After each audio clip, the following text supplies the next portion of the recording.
to talk a little bit more about ostracism and why narcissists do this and kind of how to navigate through it. So, the last video I mentioned that once you ignore the narcissist back, then they'll start turning towards you or turning their energy towards you and start doing things perceived as nice or kind. And I say perceive because what you don't know is that there's often strings attached to this, or they're just doing this to regain control because you basically took your power back when you ignored them back, or you didn't really face them or feed into the ostracism, and you didn't seek their approval or attention or anything like that. So you took your power back, and so them turning their energy towards you and being perceived as kind, remember they didn't lead with that. So that's not really who they are. They led with this manipulative tactic to single you out, right? So them being nice is only employed to just kind of reel you in or to regain control, or there's like a cost attached to this that you'll have to pay for later.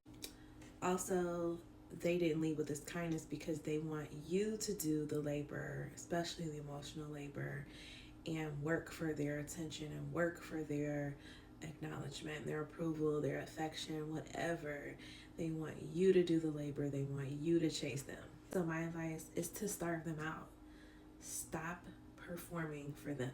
Stop working for them and redirect the energy towards yourself. Also, in the last video, I mentioned that when they ostracize you, that it actually may bother you. More often than not, it will bother you because narcissists basically weaponize your need to belong and feel a part of a group or community.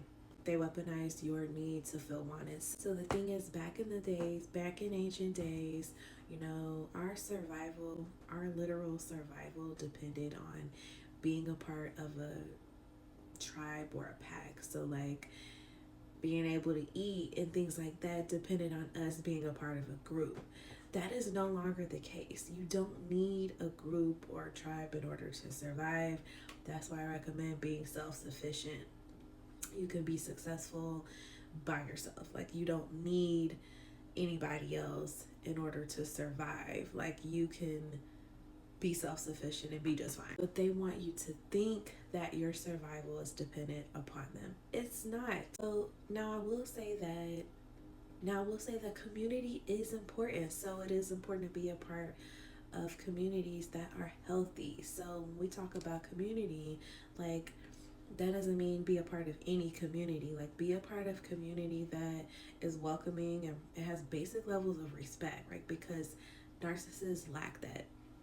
So you want to join communities that, it's based on your reality. And if you don't see communities like that, build communities based on your standards, and based on the standards of reality, such as equality, respect, things like that, right? Don't join these communities and be a part of communities where, these things are lacking, like basic human decency, respect, equality, things like that are just lacking. Because remember, the narcissist is based in this reality of power and control. So don't join those type of communities and groups where everything is focused on dominance, power, and control. Like, you want to move to these other communities where this reality is founded on this reality of mutuality, respect, equality, things like that. One way to deal with this is to completely avoid the ostracizer or the establishment where this is happening at.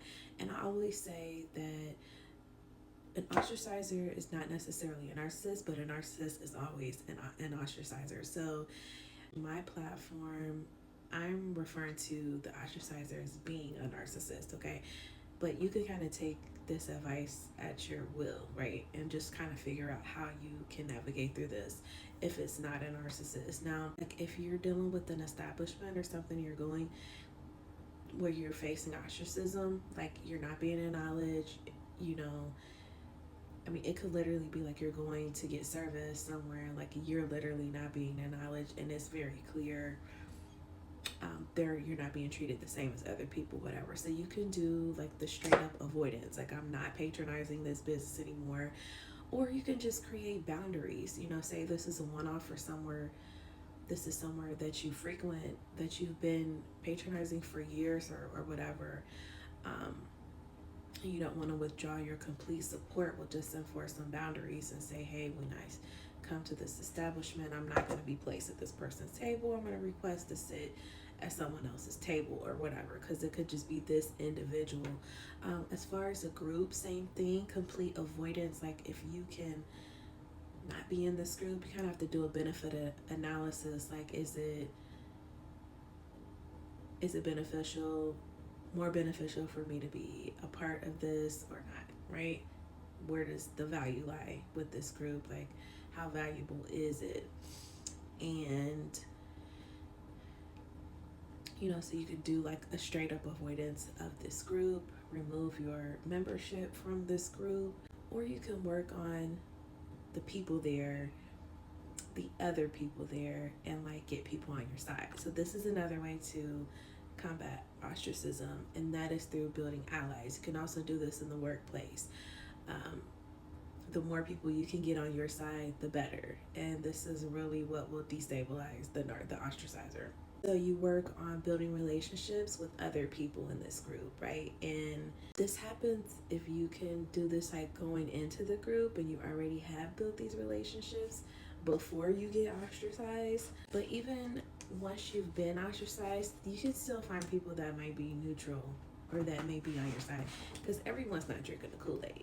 A lot of people are, but everyone's not. And so I think it's important to build those networks and those allies outside of that narcissist that's going to help you out every time.